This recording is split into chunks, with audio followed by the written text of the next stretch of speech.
नमस्कार, आप देख रहे हैं एंड्री स्पेशल। मैं हूं आपके साथ सुनील विश्वकर्मा। मध्य प्रदेश में शिवराज मंत्रिमंडल विस्तार की अटकलों पर एक दो दिन में विराम लगने वाला है और माना यह जा रहा है कि आने वाले वक्त में प्रदेश स्तर पर संगठन और संघ नेताओं से चर्चा के बाद टीम शिवराज के लिए नाम तय किए गए हैं। अब मुख्यमंत्री शिवराज सिंह चौहान दिल्ली जाने वाले हैं और जिसके बाद आलाकमान से नामों पर मुहर लगने के बाद टीम शिवराज का विस्तार होगा। आपको बता दें कि पिछली सरकार में मंत्री रहे कुछ नामों को छोड़ दिया जाए तो शिवराज की टीम में पुराने चेहरों के साथ ही अब नए चेहरे भी शामिल होंगे, क्योंकि प्रदेश के पिछले सियासी समीकरण यानी ज्योतिरादित्य सिंधिया के बीजेपी में शामिल होने के बाद अब वे चेहरे भी शामिल होंगे जो कभी कमलनाथ के मंत्रिमंडल में शामिल थे। ऐसे में बड़ा सवाल यही है कि टीम शिवराज में आखिर कौन होगा।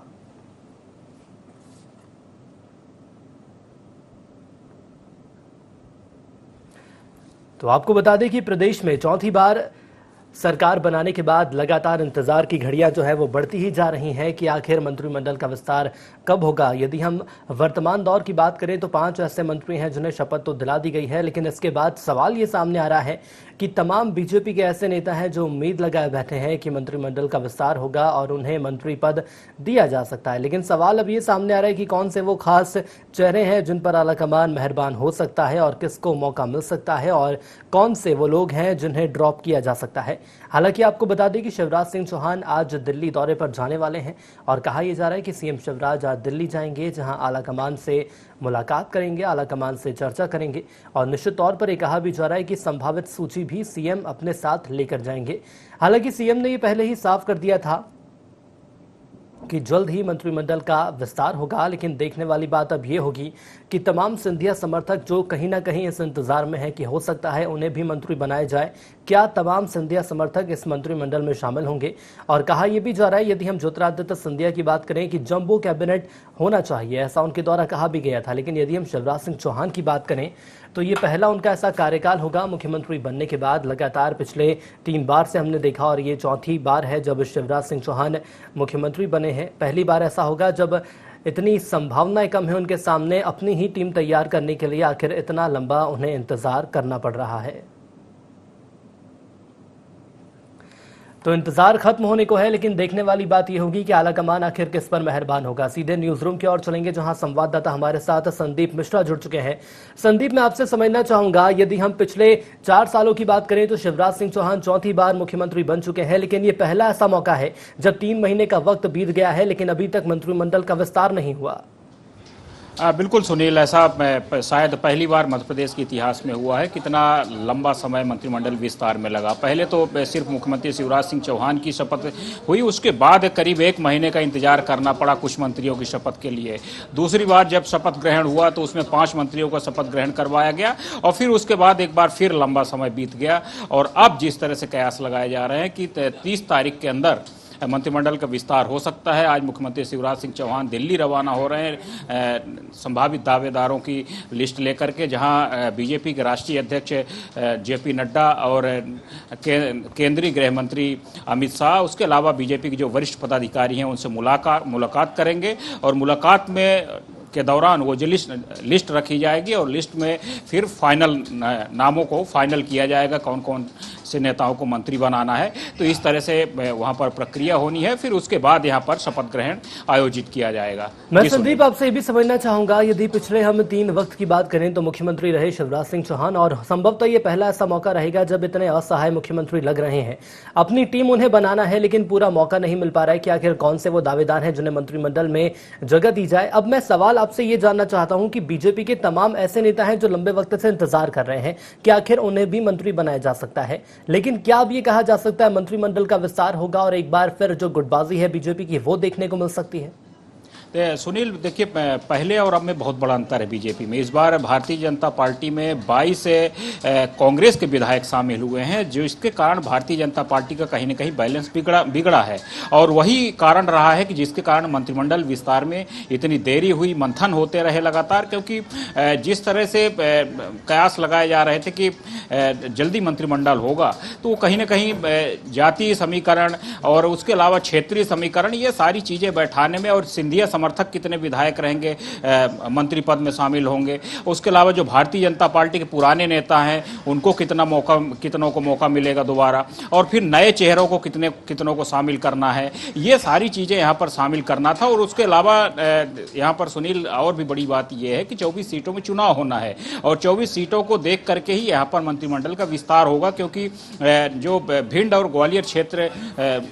ग्वालियर चंबल क्षेत्र की करीब 16 सीटों में जो उपचुनाव है, तो उन सब चीज़ों का यहाँ पर कहीं न कहीं समावेश होना है ताकि लोगों की नाराजगी ना हो नेताओं में, और नेताओं की नाराजगी कहीं जनता तक ना पहुँचे। इसलिए ये सारी चीज़ों का यहाँ पर आंकलन किया गया है। लंबे समय तक लगातार भाजपा में बैठकों का दौर चलता रहा और उसके बाद फिर लिस्ट तैयार की गई है। अगर हम संभावित दावेदारों की बात करें तो यहाँ से एक लंबी लिस्ट तैयार की गई है, जिसमें कि करीब 9 सिंधिया समर्थक विधायकों को मंत्रिमंडल में शामिल करने की बात कही जा रही है, जिसमें डॉक्टर प्रभुराम चौधरी, महेंद्र सिंह सिसोदिया, एंदल सिंह कंसाना सहित अन्य बहुत सारे नेता उनके शामिल हैं। अगर हम बात करें सागर क्षेत्र से तो भूपेंद्र सिंह और गोपाल भार्गव में से कोई हो सकता है, और 1-2 और नेता उस क्षेत्र से माने जा रहे हैं। मैं संदीप आपसे ये समझना चाहूंगा, यदि हम बात करते हैं कमलनाथ सरकार की, थोड़ा मैं आपको पहले ले जाना चाहूंगा। ऑपरेशन लोटस की हम बात करें तो ऑपरेशन लोटस में देखा कि 3 बड़े ऐसे चेहरे रहे जिन्होंने महत्वपूर्ण भूमिका निभाई, जिनमें संजय पाठक, महेंद्र यादव और अरविंद सिंह भदौरिया का नाम सामने आया था। क्या इन्हें भी मंत्रिमंडल में शामिल किया जा सकता है? जी बिल्कुल, देखिए अगर हम इसमें बात करें तो अरविंद भदौरिया और संजय पाठक, इनके नाम तो ऑलरेडी पहले से भी संभावितों में शामिल हैं। देखना दिलचस्प यही है कि इनमें से कौन मंत्री बन सकते हैं, लेकिन फिलहाल अभी मंत्रिमंडल के उसमें लिस्ट में इनका नाम शामिल बताया जा रहा है, जिस तरह से अंदर से खबरें आई हैं। तो ये उम्मीद है कि इन नेताओं में से 1 या 2 नेता को मंत्री बनाया जा सकता है। जी चलिए, यदि नए चेहरों की हम बात करते हैं तो क्या कहा जा सकता है? यशपाल सिसोदिया, चेतन कश्यप के अलावा रामेश्वर शर्मा का भी नाम सामने आ रहा है। क्या इन्हें भी मंत्रिमंडल में देख सकते हैं, या इनमें से कोई एक ऐसा चेहरा होगा जो मंत्रिमंडल में शामिल होगा? देखिए, इस बार का मंत्रिमंडल जो है वो कहीं ना कहीं लोगों को चौंकाने वाला होगा। इस बार बहुत कुछ चेहरे नए देखने को मिलेंगे सुनील।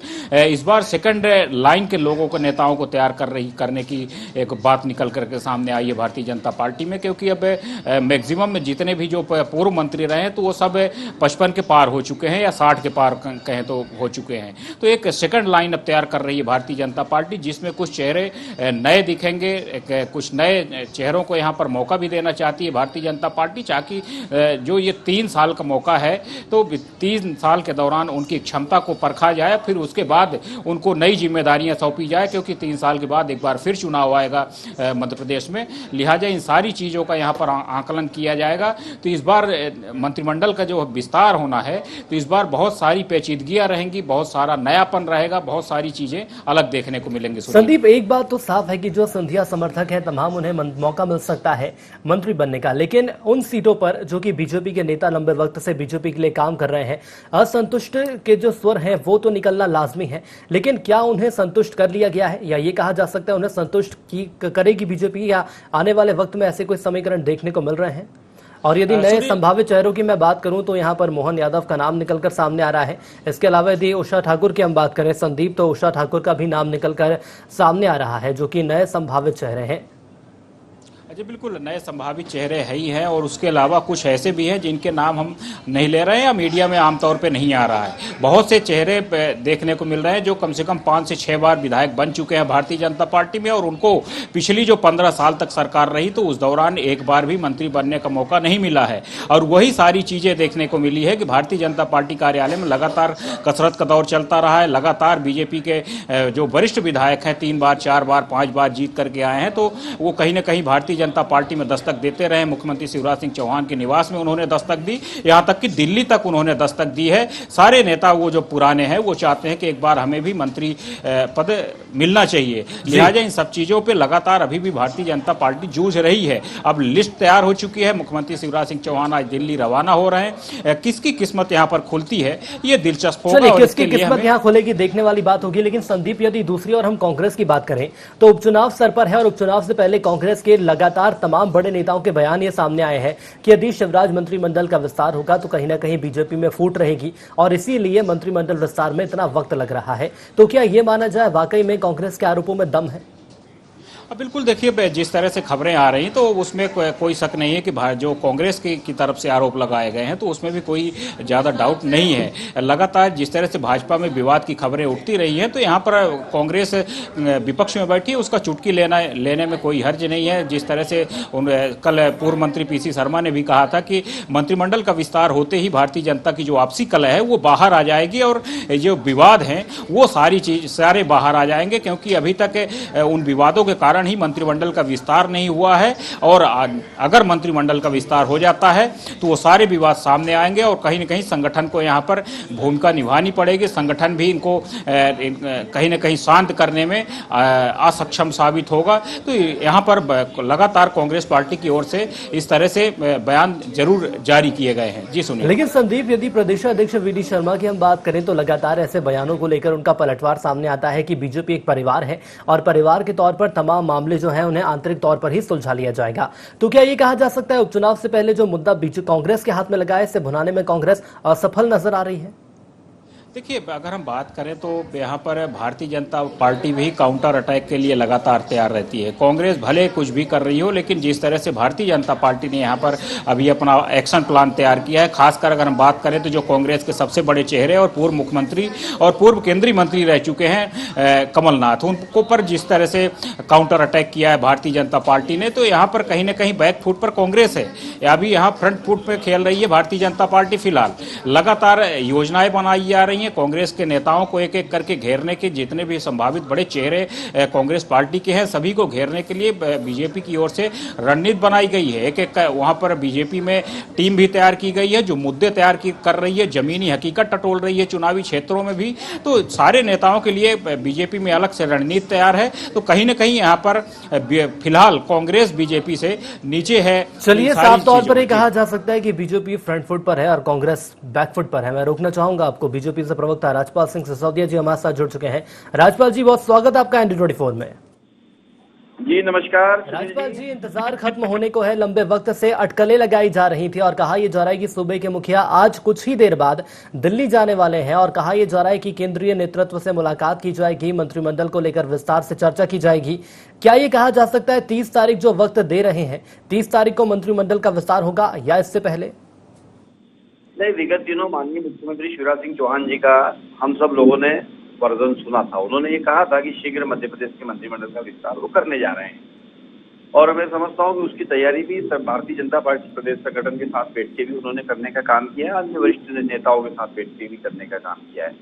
अब सारी तैयारियों को अंतिम रूप एक बार प्रदेश के मुखिया माननीय शिवराज सिंह चौहान जी राष्ट्रीय नेतृत्व के साथ बैठकर उसको अंतिम रूप देने वाले हैं। और जैसा कि आप बता रहे हैं कि वो अभी दिल्ली के लिए उनकी तैयारी है जाने की, तो निश्चित तौर पर दिल्ली से आने के बाद में फिर अगले 48 घंटों में फिर जो है मध्य प्रदेश में मंत्रिमंडल का विस्तार अवश्य होगा।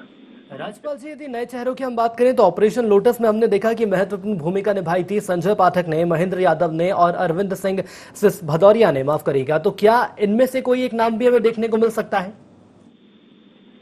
नहीं, भारतीय जनता पार्टी के जो विधायकगण है जिनको मंत्रिमंडल में शामिल किया जाना है, निश्चित तौर पर वो लोग कहीं न कहीं संगठन की पसंद के हिसाब से और माननीय मुख्यमंत्री जी के कार्य की दृष्टि से जो उपयुक्त लोग होंगे उनको लिया जाएगा। और बहुत कुछ स्थिति जो है दिल्ली से आने के बाद ही बताने की बन पाएगी, क्योंकि अभी कुछ भी कहना जल्दबाजी होगा। लेकिन सर, कांग्रेस तो ये कह रही है कि बीजेपी जो है वो मंत्रिमंडल का विस्तार इसलिए नहीं कर रही क्योंकि बीजेपी को पता है कि उपचुनाव सिर पर है और यदि मंत्रिमंडल का विस्तार किया जाएगा तो कई ऐसे बीजेपी नेता हैं जो कि लंबे वक्त से इंतजार कर रहे हैं कि उन्हें मंत्रिमंडल में मौका दिया जाए और उन्हें मौका नहीं दिया जाएगा। ऐसे में असंतुष्टि के स्वर जो है वो बीजेपी से निकलना लाजमी है, ऐसा कांग्रेस का मानना है। देखिए, कांग्रेस की कार्यपद्धति अलग है, भारतीय जनता पार्टी की कार्यपद्धति अलग है। हमारी कार्यपद्धति समन्वय और सामंजस्य की है और समन्वय और सामंजस्य बनाने के बाद ही हम निर्णय को जो है लागू करते हैं। पहले उस निर्णय के ऊपर हमारे कई दौर की बैठकें होकर समन्वय सामंजस्य बनाने का काम होता है, जो कि पूर्ण हो चुका है। और शिवराज सिंह चौहान जी मध्य प्रदेश के बहुत ही अनुभवी और बहुत ही हमारे वरिष्ठ नेता है। चलिए, अनुभवी और वरिष्ठ नेता तो है सर, लेकिन हो सकता है ये संभवतः पहला ऐसा मौका है जब मन मुताबिक वो टीम अपनी नहीं चूज कर पा रहे हैं। मैं रोकना चाहूंगा आपको। दुर्गेश शर्मा जी जुड़ चुके हैं, कांग्रेस प्रवक्ता हैं आप। शर्मा जी, बहुत स्वागत है आपका ND24 में। नमस्कार जी। शर्मा जी, लंबे वक्त से कांग्रेस इस मुद्दे को भुनाने की कोशिश कर रही है कि मंत्रिमंडल का विस्तार अभी नहीं होगा। हो सकता है कि उपचुनाव के बाद मंत्रिमंडल का विस्तार हो, लेकिन साफ तौर पर बीजेपी का ये कहना है कि आगामी 30 तारीख से पहले मंत्रिमंडल का विस्तार हो जाएगा। कांग्रेस को किसी को भारतीय जनता पार्टी के किसी कार्य पर या सरकार के मंत्रिमंडल को बना के उसको भुनाने का प्रयास न है न सोच है। एक अल्पकाल की सरकार है, कुछ महीने और उनके पास बचे हैं, वे अपना मंत्रिमंडल कर लें। और आज तो बाध्यता है, क्योंकि राज्यसभा, क्षमा चाहूंगा, विधानसभा का सत्र है। विधानसभा सत्र में इनको मंत्रिमंडल का जो प्रोटोकॉल है उसको पूरा कर ही वे वहाँ उपस्थित हो सकते हैं, इसलिए उनको बनाना उनकी बाध्यता है। आज ये जो भी हो रहा है ये एक कानूनी बाध्यता के कारण है। हाँ, ये बात सत्य है कि जिस दिन मंत्रिमंडल बनाएंगे उस दिन भारतीय जनता पार्टी की आंतरिक कलह सड़क पे आ जाएगी। जो अभी कमरा बैठकों में है, जो मध्य प्रदेश को बेच के गए हैं, जिन्होंने मध्य प्रदेश की जनता के संग गद्दारी की है, उनके अंदर भी कितनी एकजुटता है और कितना उनके अंदर आंतरिक कलह आपस में है, वो भी आपको देखने को मिलेगा। कांग्रेस के गद्दार और भारतीय जनता पार्टी के जो नेता, इनके आपसी सामंजस्य और मध्य प्रदेश में कौन नेता है, किसके नेतृत्व में भारतीय जनता पार्टी चल रही है, क्या शिवराज सिंह चौहान, नरोत्तम मिश्रा या माननीय ज्योतिरादित्य सिंधिया, ये देखने वाली बात है कि कौन किसके नेतृत्व में सरकार चला रहा है और किसके नेतृत्व में सरकार चल रही है। चलिए ठीक है, मैं रोकना चाहूंगा आपको। राजपाल जी, मैं आपके पास आना चाहूंगा और समझना चाहूंगा आपसे, नए चेहरों की यदि मैं बात करूं तो कौन से ऐसे नए चेहरे हैं जिन्हें मौका मिल सकता है और कौन से ऐसे चेहरे हैं जो कि मंत्रिमंडल से बाहर हो सकते हैं, जो कि इस रेस में थे दावेदारों की? देखिए, अभी किसी भी नाम के ऊपर बात करना जल्दबाजी होगा, क्योंकि माननीय मुख्यमंत्री जी का ये विशेष अधिकार है। जब वही नाम अपने डिक्लेयर कर पाएंगे जिनको वो मंत्री लेने वाले हैं। ठीक है सर। और सिंधिया खेमे की यदि बात करूं तो सिंधिया खेमे से कौन से ऐसे नेता हैं जिन्हें मौका मिल सकता है? या जितने बीजेपी में आए हैं सभी को मौका मिल जाएगा जो कि पूर्व मंत्री थे? नहीं, मैं दुर्गेश जी की बात का जवाब देते हुए आपकी बात का जवाब देना चाहूंगा यहाँ पर कि दुर्गेश जी जो बात कह रहे थे कि भारतीय जनता पार्टी किसके नेतृत्व में, तो भैया मध्य प्रदेश में तो सरकार अगर चल रही है तो मुख्यमंत्री श्री शिवराज सिंह चौहान जी के नेतृत्व में चल रही है, और संगठन का नेतृत्व करता कोई है तो वो वी.डी. शर्मा जी, जो कि हमारे प्रदेश अध्यक्ष है। ये स्थिति क्लियर होना चाहिए, भारतीय जनता पार्टी ये साफ है। कांग्रेस में रहते हैं दिखाने के मुख्यमंत्री कमलनाथ जी और निर्णय लेने के मुख्यमंत्री दिग्विजय। वहाँ 2-2.5 मुख्यमंत्री हुआ करते थे मध्य प्रदेश में। भारतीय जनता पार्टी की सरकार में ऐसा नहीं है, मुख्यमंत्री सिर्फ और सिर्फ एक है, शिवराज सिंह चौहान जी हैं। दूसरी बात, आप जो कह रहे थे कि कौन जो है नाम ऐसे हैं जो ड्रॉप हो सकते हैं पिछली बार से, तो वो सारी चर्चाएं जो अभी अंतिम रूप में नहीं हुई है, अभी चर्चाएं चल रही है, इसलिए किसी भी नाम को इस प्रकार से बता पाना मेरे लिए अभी संभव नहीं होगा। परंतु आप देखेंगे कि कांग्रेस सिर्फ और सिर्फ जो जिस बात के लेके इंतजार कर रही है कि भारतीय जनता पार्टी के मध्य प्रदेश के मंत्रिमंडल के बाद भारतीय जनता पार्टी के नेताओं में असंतुष्ट या असंतोष की भावना होगी, तो यह सिर्फ उनका एक ख्याल है। ये ख्याल और ये भ्रम उनका दूर होने वाला है। चलिए सर, ये ख्याल कब दूर होगा, यही एक सबसे बड़ा सवाल सामने आ रहा है। दुर्गेश जी, मैं आपके पास आना चाहूंगा और समझना चाहूंगा, यदि सिंधिया समर्थकों की बात करें तो जो पूर्व मंत्री थे, क्या उन्हें एक बार फिर मंत्रिमंडल में जगह मिल सकती है? कोई ऐसे समीकरण कांग्रेस देख रही है? कांग्रेस भारतीय जनता पार्टी के अंदर और गद्दारों के बीच में क्या समन्वय बनेगा, उससे जो धरातल पे आएगा उसको देखेगी। हम अभी इसमें कोई वो नहीं कर रहे कि कौन बनेगा या नहीं बनेगा। ये तो जिनसे इन्होंने सौदा किया होगा बनेगा।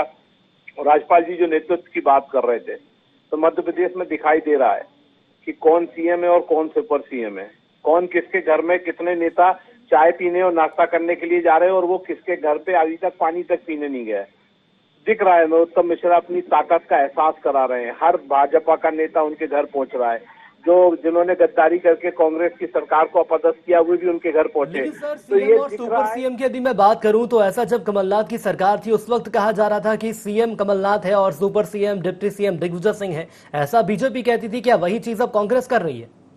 नहीं, कांग्रेस कर नहीं रही है आदरणीय। जो चीज सामने दिख रही है उस पर बात कर रहे हैं। शिवराज सिंह चौहान किसके घर पहुंचे, कैलाश विजयवर्गीय किसके घर पहुंचे, माननीय ज्योतिरादित्य सिंधिया किसके घर पहुंचे, ये सबने देखा है कि कौन किसके घर पहुंच रहा है। तो मध्य प्रदेश का सुपर सीएम कौन है, किसकी चल रही है, दिखाई दे रहा है।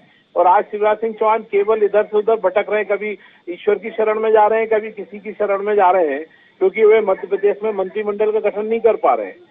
जिन्होंने सौदा किया है माननीय ज्योतिरादित्य सिंधिया की जो टीम है उससे, उस सौदे को उनको पूरा करना है। उस सौदे को पूरा करने की क्षमता से चलते आंतरिक जो इनके यहाँ की दिखाई दे रही है, वो सबने देखा है कि कैसे माननीय गोपाल भार्गव जी के घर पे बैठक होती है और उनके साथ में और कौन होता है। फिर वो भी देखने में आता है कि गद्दारों में से भी 3-4-5 विधायक आपस में बैठ के चर्चा करते हैं कि मंत्रिमंडल का विस्तार में कौन जाएगा, कौन नहीं जा पाएगा।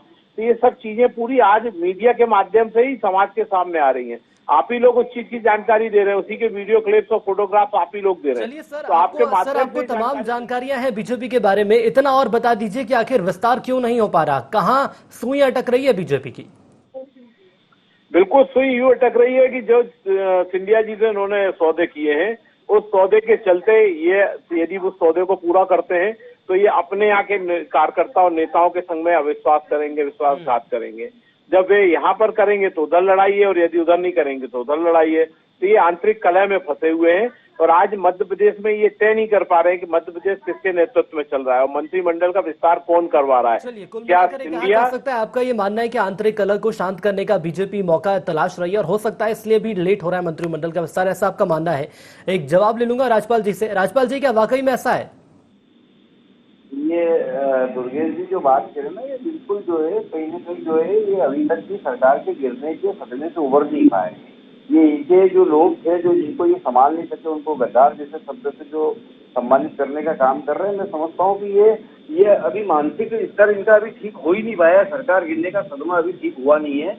और जहाँ तक भारतीय जनता पार्टी की बात है तो हमारे विषय को हम अच्छी तरह से टेकल करना जानते हैं। हमारा संगठन बहुत सक्षम है। वो संगठन जो है आपसी परस्पर समन्वय से सारे निर्णय लेकर, और संगठन इतना ही सक्षम है, सारे निर्णय आपसी बैठक करके लिए जाते हैं, तो मंत्रिमंडल का विस्तार आखिर क्यों नहीं हो रहा है सर? 3 महीने से ज्यादा का वक्त हो चुका है, मध्य प्रदेश में सिर्फ 5 मंत्री, आखिर ऐसा क्यों? तो आपने भी बताया, पूरी दुनिया जानती है कि हम कोरोना महामारी से लड़ रहे थे, हम कोरोना के साये में थे। आवश्यक जितने कार्य थे वो दूसरे बीमारी को लड़ने के काम थे, वायरस से लड़ने के काम थे, तो कर रहे थे। सर, कोरोना के साये में तो हम अभी भी हैं। नहीं थी। चलिए, आप दोनों हमारे साथ जुड़े, आप दोनों का बहुत बहुत धन्यवाद। किस पर आलाकमान मेहरबान होगा, सबसे बड़ा सवाल यही सामने आ रहा है। एक बार फिर न्यूज रूम की ओर चलेंगे जहां संदीप लगातार हमारे साथ जुड़े हुए हैं। संदीप, बीजेपी और कांग्रेस दोनों को ही आपने सुना। हालांकि कांग्रेस का ये मानना है कि मंत्रिमंडल का विस्तार होगा तो असंतुष्टि के स्तर सामने आएंगे, जिसके चलते इतना लंबा वक्त बीजेपी लगा रही है। लेकिन क्या ये कहा जा सकता है 30 तारीख दिल्ली मुलाकात होगी आलाकमान से सीएम की, उसके बाद मंत्रिमंडल का विस्तार होगा? और मैं आपसे ये भी जानना चाहूंगा, क्या इस बार का मंत्रिमंडल अन्य मंत्रिमंडलों की तुलना में बड़ा रह सकता है?